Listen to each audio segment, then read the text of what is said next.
2025 भर्तियों का वर्ष आज ही सुनिश्चित करें अपना सिलेक्शन और डाउनलोड करें तैयारी कर लो ऐप। राष्ट्रीय लोकतांत्रिक पार्टी ने ये मुद्दा हाथ में ले लिया तो ये तो तय है कि भर्ती तो रद्द होने वाली है, इसमें कोई दोहराई नहीं है।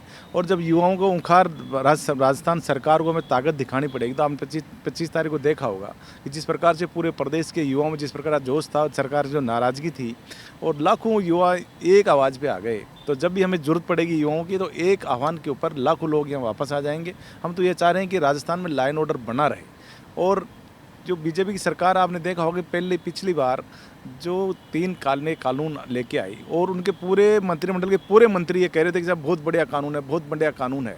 और जब इनके ऊपर दबाव पड़ा तो वही मोदी जी उनको यू टर्न ले लेते हैं। वो स्थिति यहाँ राजस्थान में है। ये इनको पता है कि ये भर्ती कैंसिल तो करनी है, लेकिन सरह की जो लड़ाई है वो चल रही है। ये चाह रहे हैं कि राष्ट्रीय लोकतांत्रिक पार्टी के सुप्रीमो जो हमेशा गरीब की आवाज़ सुनते, किसानों की आवाज़ सुनते हैं, उनके लिए संघर्ष करते हैं और युवाओं के लिए युवाओं का मुद्दा हाथ में ले लिया। और ये तय हो रहा है कि अगर हम इसको भर्ती को कैंसिल कर देंगे तो इसका श्रेय हनुमान बेनीवाल जी कहीं नहीं मिल जाए, ये इनके दिमाग में है। और ये तो आप देखिए कि जब डबल एजी ने बोल दिया, एसओजी ने बोल दिया, जब उप समिति की मीटिंग हुई उन्होंने कह दिया कि भर्ती कैंसिल होने लायक है, उसके बाद में भी इन्होंने रोक रखा है। तो कुछ मंत्रिमंडल के जो मंत्री हैं उनके कुछ कई साथी हैं जो इस भर्ती में इन्वॉल्वमेंट है। तो वो नहीं चाहते कि इनके बड़ा मामला हो। और हम तो ये चाह भी रहे हैं कि अगर सीबीआई के साथ जांच करा लो, पता चल जाएगा कौन कौन मंत्री इसमें हिस्सेदार है। लेकिन ये निश्चित तय है कि राष्ट्रीय लोकतांत्रिक पार्टी का कार्यकर्ता और उनके सुप्रीमो कभी झुकते नहीं है और न थकते हैं। ये तो अभी 48-45 डेढ़ महीना हुआ है। हम तो इतनी जब सर्दी गर्मी में 48 डिग्री टेम्परेचर में बैठे रह गए, तो बरसात आ गई, हम तो बैठे रहेंगे। और निश्चित रूप से राजस्थान सरकार को भर्ती कैंसिल करनी पड़ेगी। मानसरोवर में जो रैली निकली थी उसमें बड़ी संख्या में जो युवा आया था, मतलब पूरा मंच भी यहाँ पर भर चुका था। जो पंडाल था वो भी भरा हुआ था। ऐसे में क्या लगता है कि मंच से जरिए आश्वासन भी मिला था कि आपकी पूरी तरीके से गंभीरता से लिया जाएगा, उसके बाद में सभी आश्वासन मिलने का बाद में सभी युवा वहाँ से चले गए थे, लेकिन अब दिल्ली की तरफ कूच करने की बात की जा रही है। क्या लगता है कि ये कम्युनिकेशन नहीं बैठ पा रहा है? क्या वो आश्वासन क्या उन भीड़ को हटाने के लिए किया जा रहा था या इस मामले को और थोड़ा शिथिलता बरतने की कोशिश की जा रही है?